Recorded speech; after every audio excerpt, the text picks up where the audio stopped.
Unacademy. Let's crack it.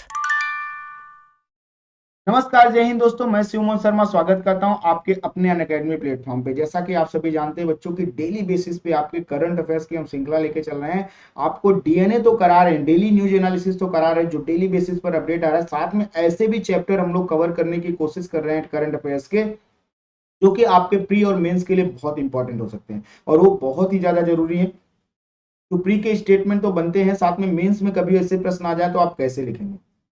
तो ऐसे में हम आपके लिए करंट अफेयर्स के एक ऐसे डेली बेसिस पे वीडियो ला रहे हैं जो कि आपके एग्जाम के लिए इंपॉर्टेंट हो सकते हैं। तो इसको ध्यान में रख के चलिएगा, बहुत ही इंपॉर्टेंट है। क्या इंपॉर्टेंट है समझेंगे। आज का जो हमारा चैप्टर है G7 व्यापार मंत्रियों की बैठक, क्या हुआ इस बैठक में देखेंगे, उस पर क्या चीजें हुई उस पर चर्चा करेंगे, उसको समझते हुए चलेंगे एक एक चीज, क्यों, जो कि आपके एग्जाम के लिए बहुत इंपॉर्टेंट हो रहा है। तो G7 व्यापार मंत्रियों की बैठक जो आई है, जो कि पीआईबी की न्यूज है, इसी को समझते हुए चलेंगे कि क्या हुआ है इस बैठक में।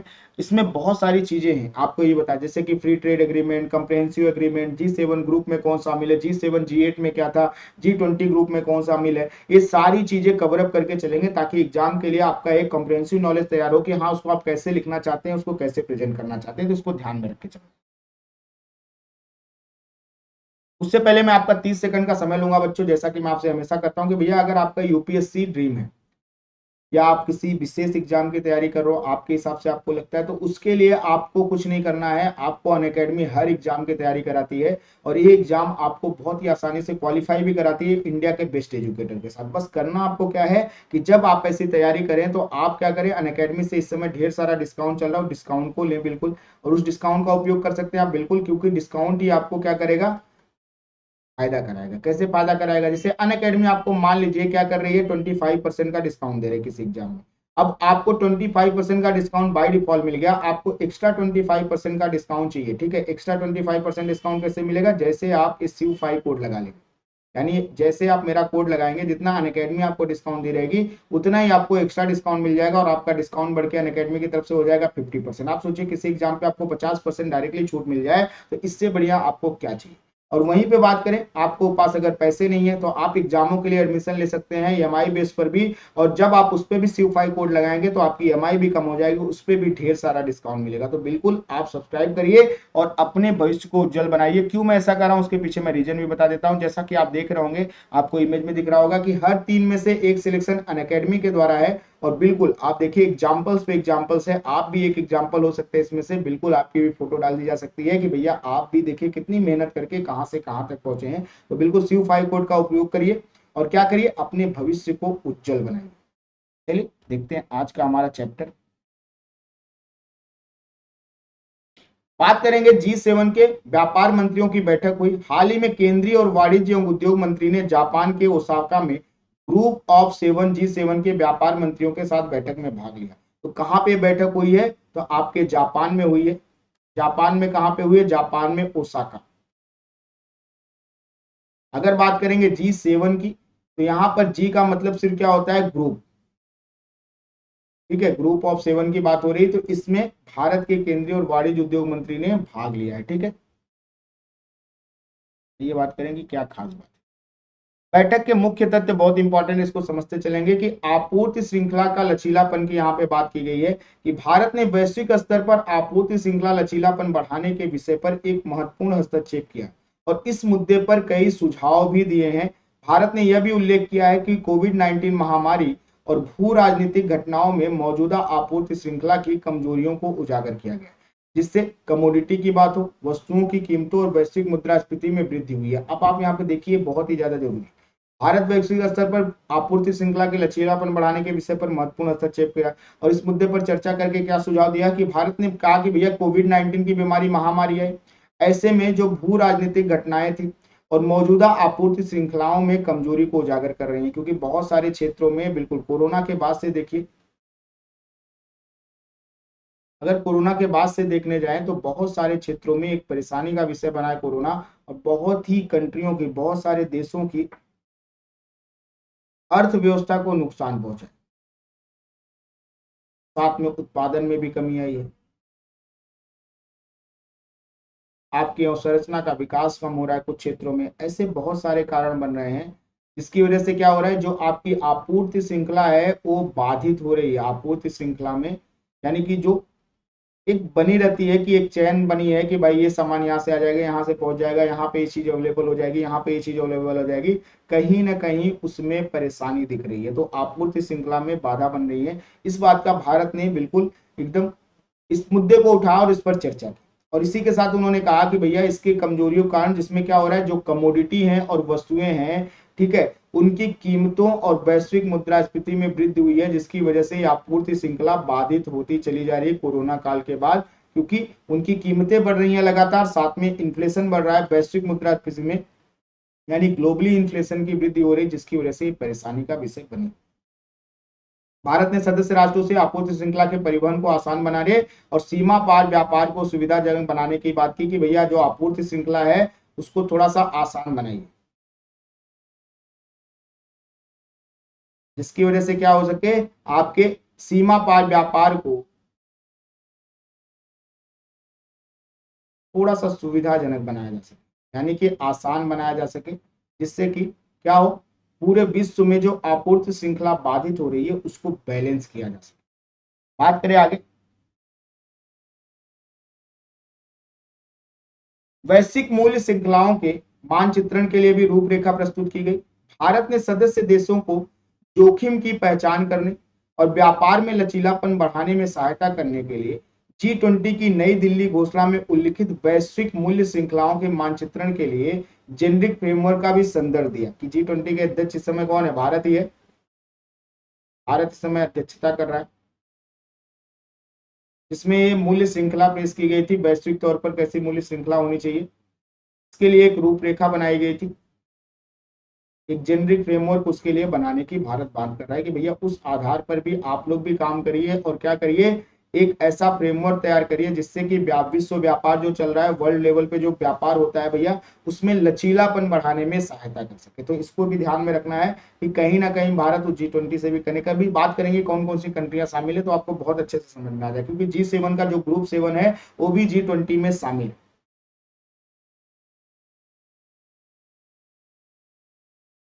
वही बात करें सार्वजनिक निजी भागीदारी की, इसको भी प्रोत्साहन मिला है।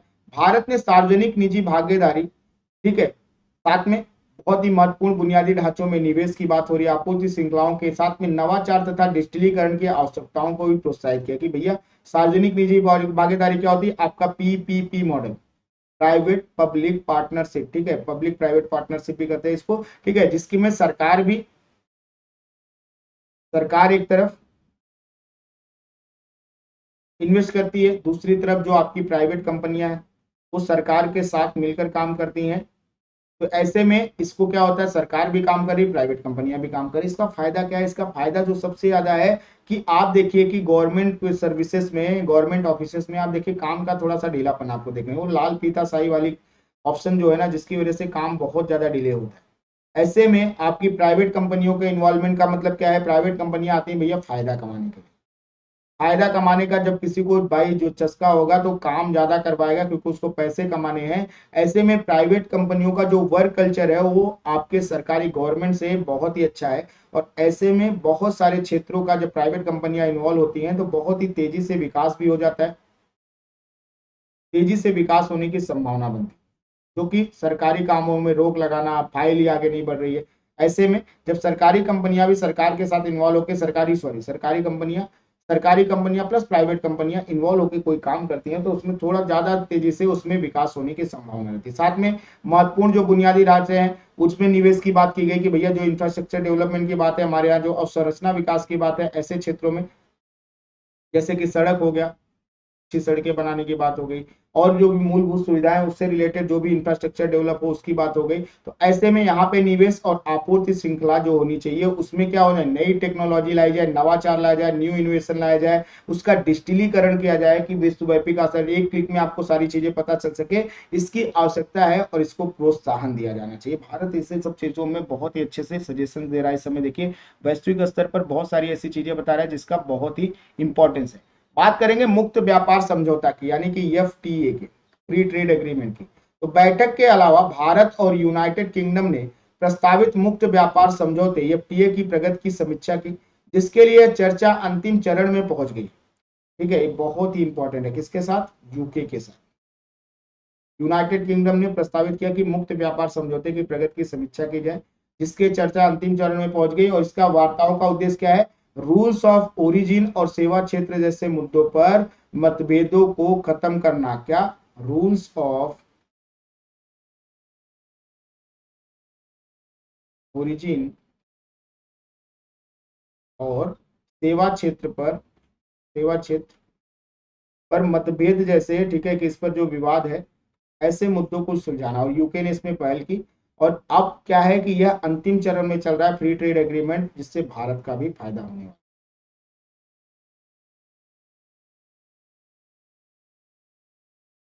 अब रूल्स ऑफ ओरिजिन है क्या? तो रूल्स ऑफ ओरिजिन किसी उत्पाद का राष्ट्रीय स्रोत निर्धारित करता है। उनका महत्व इस तथ्य से मिलता है कि कई मामलों में शुल्क और प्रतिबंध आयात के स्रोत पर निर्भर करते हैं, कि आपने किस चीज के आयात किया है उसके स्रोत पर निर्भर करेंगे। जैसे United Kingdom Scotch whisky, automobiles, मेमने का मांस, चॉकलेट और कुछ कन्फेक्शनरी वस्तुओं पर आयात शुल्क में उल्लेखनीय कमी करना चाहता है। चाहता है कि ऐसे प्रोडक्ट, ठीक है, कौन से, स्कॉच हो गया, विस्की हो गया, ऑटोमोबाइल्स हो गया, मेमने का मांस हो गया, चॉकलेट हो गया और कुछ कन्फेक्शनरी वस्तुओं पर आयात शुल्क में उल्लेखनीय कमी करना चाहता है। यह बाजार भारतीय बाजारों में विशेष रूप से दूर संचार, कानूनी और वित्तीय सेवाओं में यूनाइटेड किंगडम की पहुंच की बात कर रहा है, और इसी आधार पर वो फ्री ट्रेड एग्रीमेंट बढ़ाने की बात हो रही। बात करें भारत व्यापार और आर्थिक साझेदारी समझौते की, तो भारत ने व्यापार और आर्थिक भागीदारी समझौता, जिसको टेप्पा बोलते हैं, की प्रगति पर चर्चा करने के लिए यूरोपीय मुक्त व्यापार संघ, और ये बहुत इंपॉर्टेंट है क्योंकि इस पे बहुत दिनों से चर्चा चल रही है कि इस पे कैसे भी बैलेंस किया जाए कि यो आपका यूरोपीय मुक्त व्यापार संघ है उसके साथ भारत का समझौता हो जाए, कि सदस्य देशों स्विट्जरलैंड, नॉर्वे, आइसलैंड और लिंचेस्टाइन, ये लिंकेस्टाइन लिखा हुआ, लिंचेस्टाइन है, ठीक है, इसको थोड़ा सा टाइपिंग मिस्टेक हो, लिंचेस्टाइन के मंत्रियों के साथ चर्चा की है, ताकि ये क्या करे, इस मुक्त व्यापार संघ में भारत भी शामिल हो सके, जिससे भारत का व्यापार व्यवसाय बहुत ही अच्छे से बढ़ सकेगा। वही बात करें आगे कि ग्रुप ऑफ सेवन है क्या, तो यह है एक वैश्विक अंतर सरकारी संगठन है जिसका गठन वर्ष 1975 में किया गया था। वैश्विक आर्थिक प्रशासन की बात हो गई, चाहे अंतरराष्ट्रीय सुरक्षा और ऊर्जा नीति जैसे सामान्य हित के मुद्दों पर चर्चा करने के लिए G7 देश वार्षिक तौर पर बैठक करते हैं ताकि इनमें सुधार किया जा सके। वही बात करें इसके सदस्य देश कौन कौन से हैं, इसके G7 के सदस्य देश आपका यूके है, यूनाइटेड किंगडम है,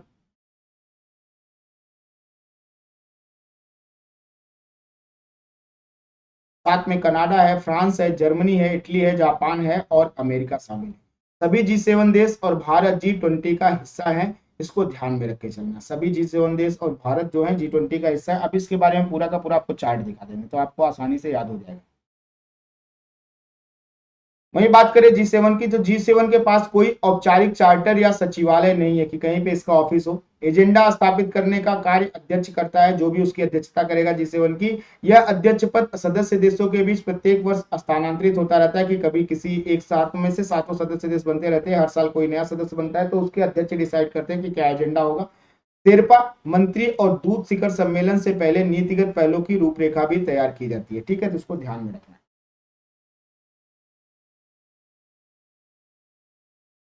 बात करें वैश्विक आर्थिक रुझान की, तो G7 देश वैश्विक व्यापार में महत्वपूर्ण प्रतिभागी हैं, विशेष रूप से अमेरिका। अमेरिका और जर्मनी निर्यातक देशों में प्रमुख है, यानी कि एक्सपोर्ट में पूरे वर्ल्ड में आगे हैं।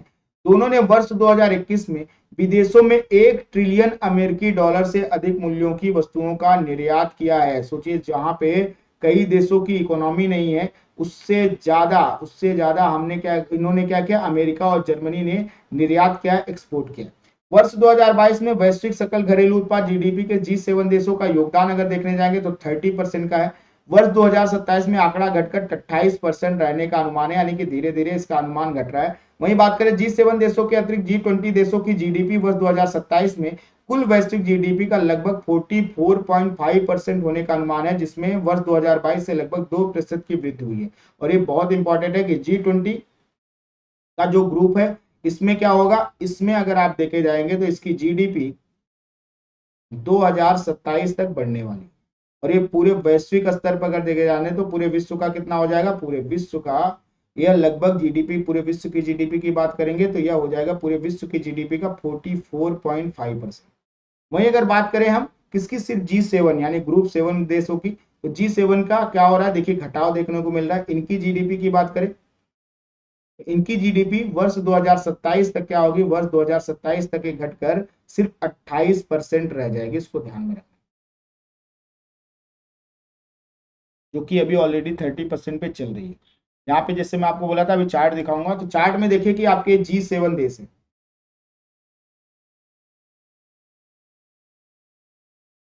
यहाँ पे आपको कौन देख रहा है, G7 ग्रुप है, आपका G7 ग्रुप है, जिसमें आपको देख रहे कि जापान है, इटली है, यूएस है, यहाँ पे ऊपर कंट्रियों के नाम लिखे हुए, ठीक है।